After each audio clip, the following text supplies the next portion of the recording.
실은 뭐냐면요.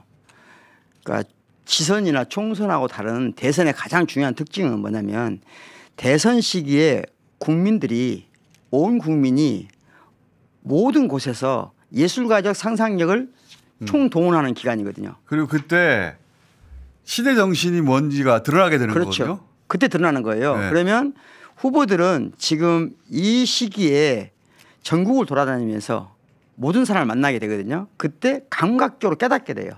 내가 어디로 가야 되겠구나 하는 것을. 내가 요구받는 게 뭔가 그렇죠. 깨닫게 되는데. 그런데 지금 국민이 뭘 상상하고 있어요? 새로운 미래를 상상하고 있어요? 아니잖아요. 쿠데타 진압을 생각해요. 이들은 어떻게 진압해야 되는가? 그러니까 이 대선에 이번 대선은 선거가 아니라니까요. 그렇죠. 전쟁이야 이건. 후보 한 사람만 돌아다니는 선거가 어디 있어요. 그렇죠. 다른 사람들은 돌아다니지 않아요. 유세가 없어 어떻게 된 게. 그런데 사법 쿠데타라고 했으면 그 진압 과정도 클리어해야 되거든요. 네. 컨트롤 안에 있어야 된다면 통제 안에 있어야 되는데 첫 번째는 우리가 비상계엄을 선포했으면 그걸 해제를 해야 되잖아. 네. 다시 말하면 지금 사법부가 비상계엄 선포한 거거든요. 사법부 나름의 비상계엄 선포한 거예요. 그러니까 떨면서 선포한 거지. 네. 그러면 이걸 일단 해제 요구를 해야 되잖아. 해제 요구는 뭐냐? 제가 보기엔 간단해요. 거의 더 이상 연기하면 돼요. 네, 프로세스를 진행하지 마라. 일정 연기하면 돼요. 그게 명확해야 돼. 네. 그다음에 나머지는 뭐냐? 이 계엄을 선포한 사법계엄을 선포한 자들에 대해서 탄핵을 해야 돼요. 네. 그 가장 그걸 민주당이 어떻게 촘촘하게 준비하는가는 기능적으로 준비한 건 민주당이 해야 될 일이고 여론은 뭘 해야 되냐? 탄핵하라고 해야 되는 거예요. 계속. 아니 그건 이미 네, 대법관들 탄핵해야 된다. 대법관, 대법원장 다 탄핵해야 된다. 자기들이 난 그 사람들이 굉장히 큰 착각을 하고 있다고 생각하는데 네. 사법부가 최종 결론을 내리면 언제나 일반 국민이든 정치권이든 사법부의 판단을 존중한다는 이야기를 수십 년간 듣다 보니까 네. 자기들이 결론 내리면 끝이라고 생각해 왔고 일반 사건은 항상 그래 왔어요. 그렇지. 근데 이번에는 사건 하나를 판결한 게 아니라 대선을 없애버리는 거잖아요. 그러니까 국민의 참정권을 자기들이 없애버리는 거야. 기호 1번을 없애는 건데 이게 이때까지 해왔던 것하고 차이가 없다고 착각하는 거예요. 어떻게 이렇게 바보 같지? 그래서 어찌 보면 이건 내란이기도 하지만 사법 쿠데타이기도 하지만 다른 말로 하면 이게 일종의 폭탄 자살 폭탄? 자살 폭탄. 예? 나는 그 어쩔 수 없이 자살 폭탄. 사법부가 지금 대법원이 왜 이러는가 보면 개인의 문제가 아니라고 봐요. 그렇죠. 조희대 개인의 문제가 아니라고 생각해요. 10명이 동의했으니까. 그렇죠. 이건 단순히 이걸 파악하기 위해서 제가 많은 개념들을 찾아봤는데 20세기에 역사학은 19세기에 생긴 학문이란 말이에요. 역사학이 저 레오폴드 폰 랑케라는 사람에 의해서 유명한 사람입니다. 독일에서 랑케사학이지. 우리나라는 아직도 이 랑케사학에 빠져 있거든요. 그래요? 어쨌든 19세기에 독일에서 처음 역사학이 대학에서 학문으로 등장해요. 그게 안 됐네. 얼마 안 됐죠. 역사가 200년밖에 안 됐어요. 그런데 그 역사서가 있는 거하고 역사학이 학문이 된 건 다른 거예요. 그렇지. 예, 역사학은 그 전에는 19세기 이전에는 이건 학문이 될 수 없다고 생각했어요. 그러니까 기록물이었는데. 그래서 기록물이었는데 학문이 된 것은 과학적인 지위를 부여받게 된 것은 19세기에 사회과학이 된 것은 오케이. 인문학이 된 것은 20세기. 그때는 그런데 정치사 중심이에요. 인물사 중심이었어요. 그러다가 20세기에 프랑스에서 아나락파라는 게 있거든요. 아나락파 들어봤나? 아니. 죄송합니다. 중요한 말은 무슨 말이냐? 이 사람들은 정치를 바라볼 때도 정치사 중심으로 보는 게 아니고 또는 개인 사람으로 보는 게 아니고 집단적 의식을 가지고 보는 거예요. 사회적, 문화적. 오케이. 그러니까 이번 사법부 사태를 보려면 이 아나락파의 개념으로 보면 집단적 망탈리티. 무슨 말이냐? 지금 사법부의 대부분의 사람들이 자기들한테 부여됐던 전통적 권위가 붕괴되고 있다는 것을 몰라. 무의식적으로 느낀 거야. 느꼈다? 네. 오히려? 그렇지. 무의식적으로. 그래서 그거를 지키려고 한 것이다? 그러니까 쉽게 그 두려움이 너무 크다 보니까 자살 폭탄 테러에 자기들도 모르게 다 가입하고 있는 거예요. 그러니까 누군가가 그걸 자극하는 설계자가 있겠지. 설계자는 언젠가 밝혀지겠죠. 근데 중요한 것보다 이 사람들이 집단적으로 자신들의 주어졌던 권위 제가 권위 설명 많이 했는데 막스 베버에 따르면 권위는 세 가지예요.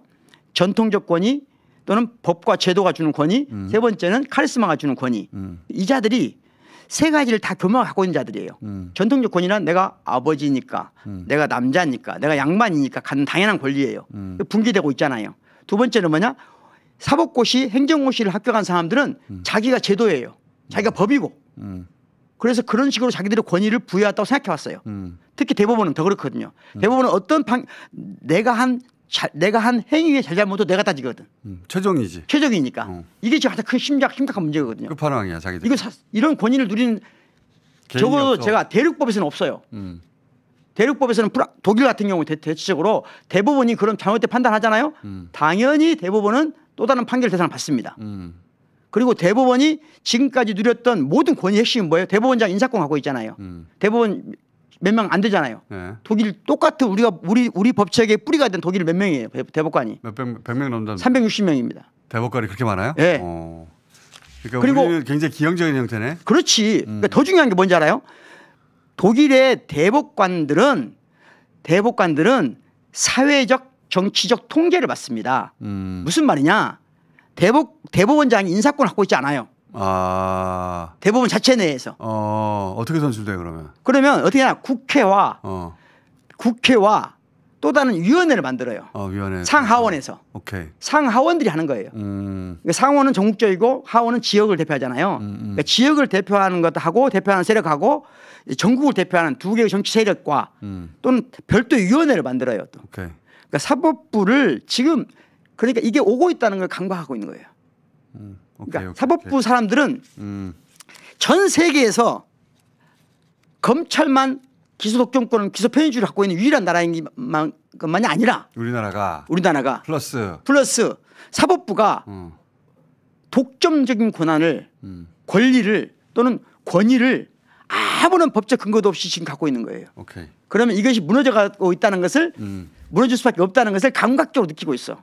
그 집단적 망탈리티예요. 그러니까 이들이 너무 쉽게 이 자살, 폭탄, 테러에 같이 개입되고 있다. 그러니까 부지불식간에 느끼고 있던 불안함이 있는데 그렇죠. 대법원장이 우리 힘을 보여주자. 그렇지. 그때 그 불안감을 우리가 얼마나 이 최종 결정권자인지 그렇지. 이재명을 날림으로써 보여주자 하는데 동참하게 된 그렇죠. 심리적 배경이 그러하다. 이 집단적 망탈리티가 형성된 건 지난번 양승태 사건 때문이에요. 양승태 사건 때 양승태 이하 100여 명이 조사를 받는단 말이에요. 아래 것들한테 자기들 생각으로 보면. 이때 붕괴된 거예요. 윤석열 일당에 의한 건데. 그렇지. 그런데 이 사람들은 그걸 윤석열이라고 보지 않고 그 뒤에서 배후 조종한 자들이 있다. 그게 문재인 정부라고 보는 거지. 민주당이라고 보는 거예요. 그렇지. 근데 그건 문재인 정부가 아니라 윤석열이 한 거야. 그렇지. 그런데 이들이 생각하기에는 이 집단적 두려움을 해소해야 되잖아요. 집단적 두려움이 생겼을 때 해소하는 인류가 가장 오랫동안 만들어 온 게 뭐냐면 희생양 프로젝트예요. 르네 지라라는 사람 들어봤죠? 공부했잖아요. 르네 지라르라는 사람이 공부했는데 네. 기억은 안 나네. 르네 지라르라는 사람이 한 건데 이름이 하도 이상해서 기억나는데 아주 오랫동안 네. 인간들은 이렇게 집단적 무의식적 두려움이 생기면 그것에 대한 죄인이 누가 있다고 봐야 되겠죠. 그렇지. 희생양을 찾아야 돼. 그렇지. 이 모든 것에 희생자가 있어야 돼. 가능하면 한 사람이면 더 좋아요. 많으면 위험하거든. 자기들도. 그게 이재명이다. 그게 이재명인데 이재명을 번제로 보내려고 그랬어. 그렇지. 그러니까 자기들한테는 이재명 그는 왜 그런가? 하필 왜 이재명인가 하는 거예요. 그것은 제가 오늘 이재명이 왜 사람들이 그토록 싫어하는가? 예를 들어서 이 사법의 엘리트들이 네, 사법의 엘리트들이 왜 이렇게 싫어하는가? 이건 이재명의 행정, 이재명의 정치가 갖고 있는 탈권위주의적 성격이에요.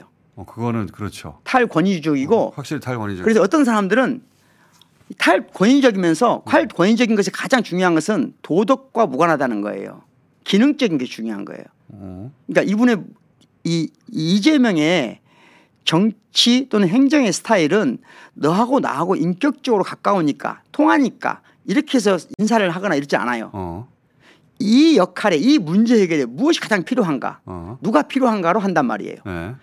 우리 역사에서 없었던 인물이에요. 맞아요. 그러니까 이거 원래 미국식 프라그마티즘인데. 그렇죠. 예를 들자면 노무현 대통령이나 문재인 대통령도 그런 스타일이 아니에요 지금. 네. 이분들은 촘촘하게 인격적 연결돼 있어요. 그 세력이. 네. 근데 그래서 흔히 이런 말 해요. 이재명 대표 주변에 사람이 없어. 이런 말 하는 사람이 있거든요. 네. 그건 사태 파악을 못 하는 거예요. 이재명 대표가 사람과 관계를 맺는 방식은 도덕적 인격적 관계를 통해서 그 사람들을 쓰는 게 아니에요. 기능적 연관관계 속에서 기능적 연관관계 속에서 사태를 해결하는 문제를 해결하는 유형이거든요. 그렇기 때문에 행정이 효율적이죠. 효과적이고 그래서 사고가 안 나는 거예요. 그래서 그런데 사람들은 막 뒤에서 친하게 지내고 어쩌고 해서 막 뭐 부정이 있을 거예요. 아무리 찾아도 없잖아요. 없지. 찾을 수가 없거든. 대장동 아무리 찾아도 나올 수가 없어요. 뇌물이 안 나오거든. 예. 자, 그런데 그런 사람이 자기들이 보기에는 자기들의 이 집단적 망탈리티에 가장 멀리 저 두려움을 주는 존재인 거예요. 특히 경청 투어 하고 있잖아요. 네. 경청 투어. 이거 잘 보시면 진짜 경청한다 보면 가서 네. 수첩 들고 가가지고. 그러니까 이재명 대표의 가장 그 느낌이 저는 이 소설하고도 비슷하다고 생각해요. 경청이라는 소설이 있거든요. 경청이라는 소설 소설 안 읽잖아 어차피. 소설 안 읽죠. 소설 안 읽는데 네. 경청이라는 소설이 있는데 저기 나오는 지금 소설이에요. 무슨 소설? 김혜진 씨가 네. 2022년도에 발표한 소설인데 네. 지금 젊은 층들이 예를 들어볼게요. 네. 엄마하고 딸하고 산책을 해요. 네. 그러면 어디선가 고양이가 우는 소리를 우리가 듣나요 못 듣나요?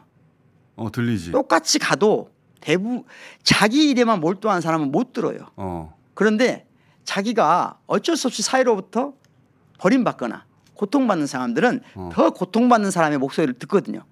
심지어 고양이 아픈 소리도 듣는단 말이에요. 오케이. 그런 것을 아직 소설을 잘 지금 세대가 그걸 요구하고 있거든요. 거기에 가장 가까이 가는 사람이 누구예요? 이재명이에요. 이재명은 온 신경을 다시 말하면 주변에 있는 정치 고관여 자기 주변에 있는 사람들하고만 상의하지 않아요. 온 오프라인에서 이야기되고 있는 모든 담론에 신경망을 놓고 있어요. 그거 맞아요. 그러니까 그래서 작은 게시판에서 벌어지는 일도 다 알아요. 다 파악하고 있어요. 파악하고 물어보면 답변도 해요 다. 네. 누가 물어보든 관계없이. 그러니까 우리 역사에서 단 한 번도 나타나지 않는 다시 말하면 권위주의 시대가 끝나고 새로운 시대가 오고 있는데 그 시대의 정치 지도자인 거예요. 그러니까 여론을 수렴하는 방식이 다르다 이거예요. 알겠는데 네. 그게 지금 대법관들을 혹은 이 사법 엘리트들을 불편하게 만든다는 거예요? 왜? 연결고리가 없어요 이 사람들.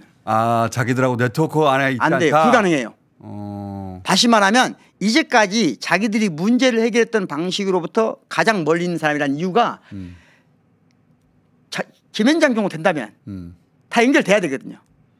그렇지. 쉽게 말하면 통제 언더 더 컨트롤이 돼야 되거든요. 근데 그게서 벗어나 있는 정치인이에요. 그런데 그 사람이 대통령이 되려고 그래요. 그래서 두렵다. 그렇죠. 자기들 네트워크망 안에 있지 않은데 그렇죠. 그 사람이 자기들 망 안에 있지 않은 사람이 권력을 쥐는 게 두렵다. 그렇죠. 그리고 더군다나 민주당이 지난 총선에서 그런 체제를 갖췄잖아요. 다시 말하면 지금까지 기득권 세력의 네트워크로 움직였거든요. 네. 그런데 기득권 세력의 네트워크가 아니라 일반 시민들이 형성한 온 오프라인의 광장으로부터 의견과 의지를 수렴하고 있어요. 그래서 조선일보도 당하는 거예요. 그렇지. 연결고리가 없어가지고. 그렇지. 그러니까 지금은 정당이란 가장 중요한 기능이 정치적 의사 형성인데 그 정치적 의사 형성이 기존의 기득권 권위주의 방식으로 형성돼 왔던 그것과 민주당이 작별을 했어요. 조선일보 사설도 영향을 미치지 못하고 끝났어요. 조중동의 논조가 영향을 미치지 못하는 정당이 탄생해버린 거예요. 그렇죠. 그리고 그 지도자가 그런 것에 가장 특화되어 있는 사람인 거예요. 그래서 불편하고 싫다. 싫은 정도가 아니고 두려운 존재다. 이 사람을 희생양으로 삼으려고 하는 거예요. 말하자면 생경한 존재구나. 그래서 예를 들면 극단적인 예로 이 이론을 말하는 사람이 르네 지라르라고 그랬잖아요. 그러니까 르네 지라르라는 사람이 이름이 왜 그래? 역사를 연구하다 보니까 그것에 가장 특화돼서 희생당한 사람이 예수라는 거야. 그런 관점에서. 범죄자가 아닌데 범죄자를 해서 죽였잖아요. 네. 그러니까 서양 역사는 이 범죄가 아닌 것을 범죄자라고 한 것에 대해 방어해온 역사라는 거거든요. 사실은 예수보다 저는 이제 소크라테스 관심이 많아요. 소크라테스가 그리스에 죄를 저지른 게 없는데 그리스의 만약 반역죄인으로 희생당하잖아요. 그 철학사도 소크라테스의 방어의 역사거든요. 다시 말하면 소크라테스를 방어하고 예수를 방어한다는 건 고단한 일이에요. 네. 지금 우리가 힘든 이유도 뭐냐. 이재명을 방어한다는 게 쉬운 일이 아니거든요. 주류가 예. 죽이려고 하는 자를 이 힘없는 사람들이 나눠서 역할을 나눠서 방어하고 있는 거예요. 말하자면. 그러다 보니까 우리가 어느 순간 이재명과 가까워진 거예요. 아무 관계도 없는데. 가까워진 거지. 아무 관계도 없는 사람. 내일처럼 되는 심지어 거지. 싫어하는 사람조차도 그러니까 지금 나 이렇게까지 이재명 지지한 거 아닌데 예. 이렇게까지 죽이려고 하나? 이렇게 되는 거예요. 예를 들어서 예전 같으면 나 이런 이유 때문에 이재명이 나는 좀 아니야 라고 말하는 사람이 지금 그 말했다니 큰일 납니다. 예? 커뮤니티에서 작은 커뮤니티에서 예전에는 그런 말 해도 됐어요. 예. 왠지 그런 말 하면 저 혼자 도덕적인 것처럼 말하니까 좀 재수없지만 그럴 수 있었어요. 예. 지금은 그런 말 하면 무슨 말이 사태 파악을 못 한다는 얘기예요. 지금 전문용어로 똥오줌을 못 가는 그러니까 못 가린다는 얘기예요. 그러니까 그런 말 하면 바로 옆에서 가만히 용서를 안 합니다. 자, 다시 결론을 내리면 네, 결론을 내려주세요 이제. 이제 사법부가 반란을 고급스러운 것 같아요. 사법부가 반란을 일으켰잖아요. 네. 특히 반란이지. 대법원이. 네. 그러면 어떻게 해야 됩니까? 사법부를 응징해야죠. 응징해야 되잖아요. 네. 그러면 그 응징의 최종 결론은 뭐냐? 정상화예요. 네. 지금까지 사법부는 제가 보기에는 법치주의의 보루가 아니었어요. 우리가 사법부를 존중한 이유는 뭡니까? 사법부를 믿어서입니까? 어주 씨 사법부를 믿어본 적 있어요? 저는 믿은 적 없어요. 한 번도. 저는 믿습니다. 저는 안 믿습니다. 안 믿지만 네.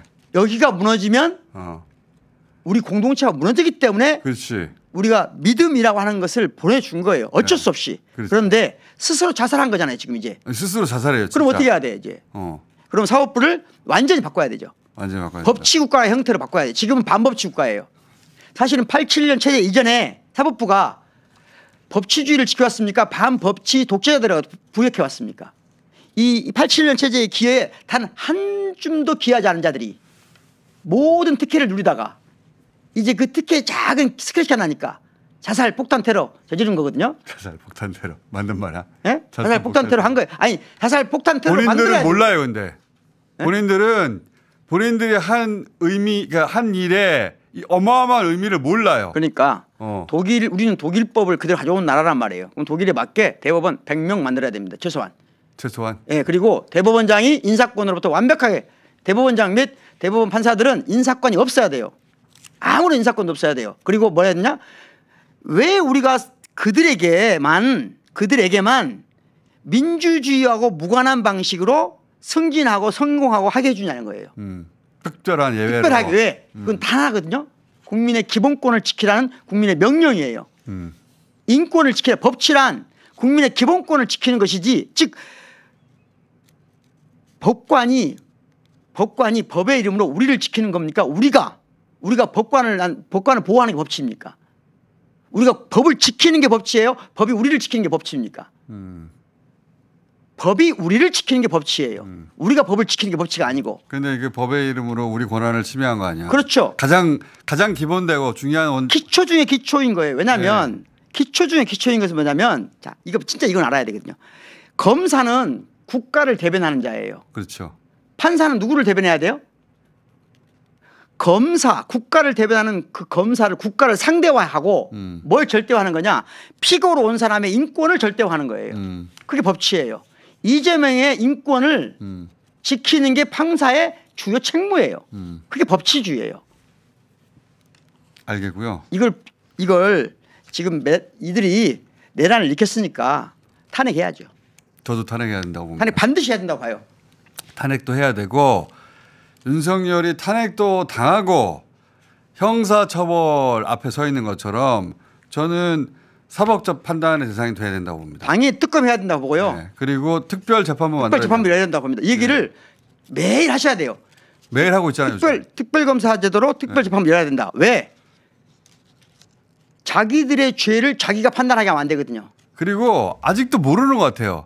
자기들이 저지른 일의 의미, 본질을 모르는 것 같아요. 그냥 재판 하나 했는데 왜 이래? 모든 재판은 최종적으로는 국민들이 재판부, 사법부에 손을 들어주게 돼 있어. 아직도 그렇게 믿고 있는 거거든요. 그래 왔어요. 개별 사건들은. 이건 개별 사건이 아니라 자기들이 국민들의 선택권을 뺏어가려고 한 거란 말이지. 주권을 뺏은 거예요. 자기들이 뭔데 공무원 몇몇이 주권을. 공무원 몇몇이 그렇게 해도 된다고 착각하고 있는 거거든요. 그 본질을 몰라요 지금. 공무원은 권한만 갖는 거예요. 권한.